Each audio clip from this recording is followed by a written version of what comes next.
সবাইকে হ্যাপি হোলি। সকাল সকাল থালা সাজিয়ে ঈশ্বরকে দর্শন করে তারপর বেরিয়ে পড়ছি বড়দেরকে আবির দিয়ে প্রণাম করব বলে। সোনার এটা প্রথম হোলি, কিন্তু সোনাকে রং বা আবির কোনো কিছুই মাখানো যাবে না, কারণ সোনার শরীরটা একটু খারাপ, তাই জন্য কোনো কিছু লাগাতে দেব না। আর এখানে দেখো সোনা তার মেসো দাদুর সাথে মজা করছে, গল্প করছে। আর এইদিকে সোনার পাপাকে দেখো, কেউ তো মনে হয় আবির মাখিয়ে দিয়েছে, আমার আগেই দিয়ে দিয়েছে। সামনের বছর সোনা দেবে পাপাকে সবার আগে।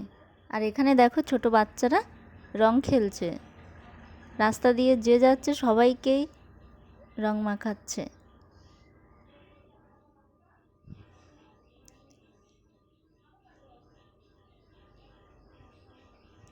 আর এইখানে দেখো সব থেকে ছোট সদস্য সোনার দিদিভাই কি করছে।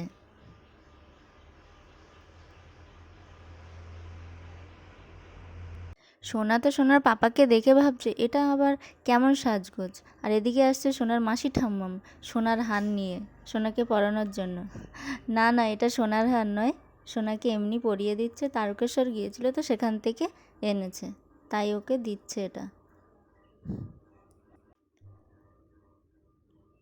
সোনা তো ভাবছে কি হচ্ছে আমার সাথে, টুপিটাও গিয়েছে, চোখ একদমই ঢেকে। আর এদিকে দেখো সোনা এবার সোনার পাপার হাতের উপরে দাঁড়াচ্ছে, কিন্তু ঠিক ব্যালেন্স করতে পারছে না। দেখা যাক কি হয়।